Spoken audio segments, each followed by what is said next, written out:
Hi అండి. అందరికీ నమస్కారం. Welcome to my channel. ఈ వీడియోలో ఏపీ క్యాబినెట్ భేటీ అండి. ముగిసిన ఏపీ క్యాబినెట్ భేటీ ఉద్యోగ పెన్షనర్లకు తీసుకున్న కీలక నిర్ణయాలంటూ అప్డేట్ రావడం జరిగింది. సో, మరి దీనికి సంబంధించిన పూర్తి వివరాలు వీడియోలో తెలుసుకుందాము. వీడియోనైతే ఎక్కడ గాని స్కిప్ చేయకుండా ఎండ్ వరకు చూసేయండి. అప్పుడే ఇన్ఫర్మేషన్ పూర్తిగా అర్థమవుతుంది. అలాగే వీడియో చూస్తున్న ప్రతి ఒక్కరు వీడియోకి లైక్ చేయండి ఫ్రెండ్స్. ఈ వీడియోని తోటి ఉద్యోగ పెన్షన్ మిత్రులతో అయితే షేర్ చేయండి. కొత్తగా మన ఛానల్‌ని చూస్తున్నవారు ఇంకా ఎవరైనా సబ్స్క్రైబ్ చేసుకున్నట్లయితే వెంటనే మన ఛానల్‌ని సబ్స్క్రైబ్ చేసుకోండి. సో, దీని ద్వారా నేను చేసే లేటెస్ట్ వీడియోస్ అన్నీ మీ వరకు రీచ్ అవుతాయి. ఇక ఆలస్యం చేయకుండా వివరాల్లోకైతే వెళ్ళిపోదాము. ఫ్రెండ్స్, ఇక విషయానికొచ్చినట్లయితే ఏపీ కేబినెట్ సమావేశం ముగింపు. క్వాంటం పాలసీకి గ్రీన్ సిగ్నల్, 1,00,00,000,00,000 పెట్టుబడులు. మరి ఉద్యోగుల సమస్యలేమయ్యాయి? ఆంధ్రప్రదేశ్ కేబినెట్ సమావేశం దాదాపుగా 3:30 గంటల పాటుగా అయితే సుదీర్ఘంగా సాగింది. 69 అంశాలపై విస్తృతంగా చర్చించి పలు కీలక నిర్ణయాలకైతే ఆమోదం తెలిపింది. అయితే ఉద్యోగులు, పెన్షనర్లు, ఉపాధ్యాయులు ఎన్నో ఏళ్లుగా ఎదురు చూస్తున్న వారి సమస్యలు ఈ కేబినెట్ మీటింగ్‌లో చర్చకు రాకపోవడంపై తీవ్ర నిరాశ వ్యక్తమవుతోంది. ఏపీ ఉద్యోగ జేఏసీ సహా పలు ఉద్యోగ సంఘాలు దీనిపై అన్యాయమని ఆరోపిస్తున్నాయి. సో, కేబినెట్‌లో ఆమోదించిన కీలక అంశాలు: క్వాంటం పాలసీకి గ్రీన్ సిగ్నల్. ప్రైవేట్ రంగంలో ఉద్యోగులకు ఎక్కువ ఉద్యోగ అవకాశాలు కల్పించాలనే ఉద్దేశ్యంతో ఈ 5 ఏళ్లు దాదాపు 20,00,000 ఉద్యోగాలను కల్పించే లక్ష్యంతో ప్రభుత్వం ముందుకు వెళ్తోంది. విశాఖపట్నంలో సీఐఐ సదస్సుకు ఆమోదం. త్వరలో విశాఖలో జరగబోయే సీఐఐ సదస్సుకు కేబినెట్ ఆమోదం తెలిపింది. డ్రోన్ సిటీ భూ కేటాయింపులు. ప్రతిపాదిత డ్రోన్ సిటీలో భూ కేటాయింపుల విధానానికి మంత్రివర్గం ఆమోదం తెలిపింది. సీఆర్‌డీఏకు 7,500 కోట్ల రుణం. సీఆర్‌డీఏకు ఈ మేరకు రుణాన్ని 7,500 వరకు ఇవ్వాలని కేబినెట్ ఓకే చెప్పింది.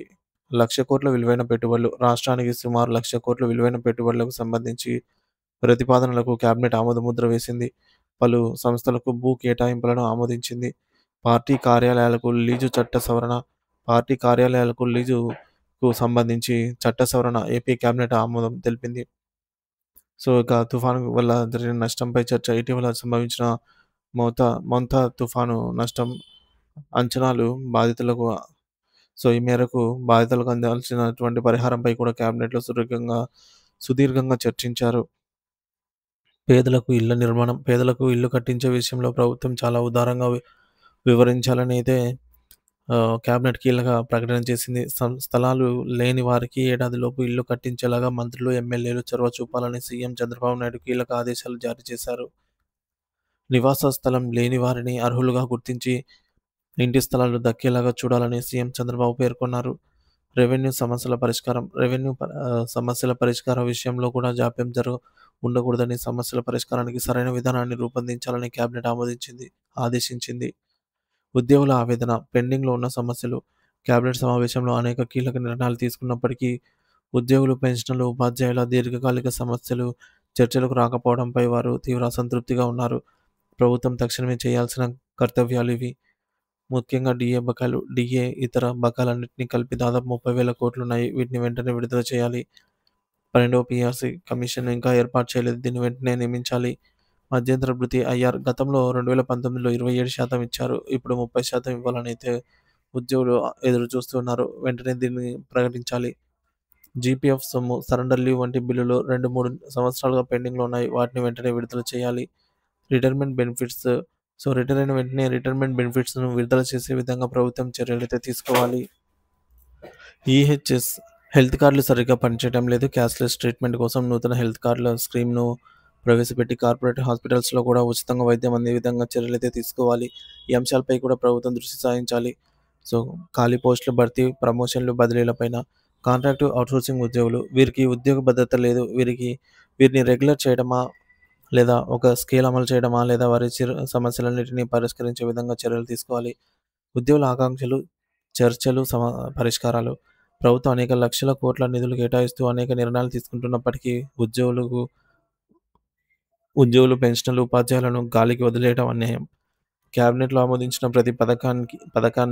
ప్రతి అంశాన్ని కూడా ఉద్యోగులే అమలు చేయాల్సిన బాధ్యత ఉంది. కాబట్టి ఉద్యోగులు మానసికంగా, ఆర్థికంగా దృఢంగా ఉండాలంటే వారి సంక్షేమాన్ని ప్రభుత్వం చూసుకోవాలి. ఉద్యోగుల సంఘాల పాత్ర.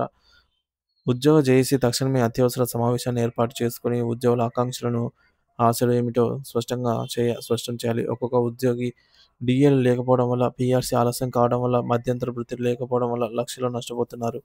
ఈ నష్టాన్ని పూడ్చడానికి ఉద్యోగ జేఏసీ ప్రభుత్వం మీద ఒత్తిడి తీసుకురావాల్సిన అవసరం అయితే ఉంది.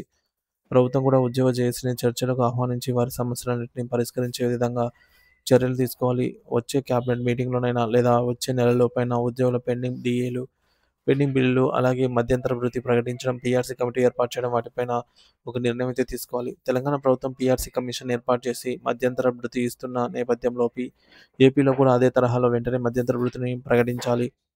కాంట్రాక్ట్ అవుట్‌సోర్సింగ్, ఇతర చిన్నపాటి ఉద్యోగులందరికీ కూడా ఉద్యోగ భద్రత కల్పించే విధంగా ఏపీ ప్రభుత్వం చర్యలైతే తీసుకోవాలి. కనీసం వచ్చే క్యాబినెట్ మీటింగ్‌లోనైనా ఉద్యోగుల సమస్యలన్నింటినీ పరిష్కరిస్తారనైతే ఆశిద్దాము.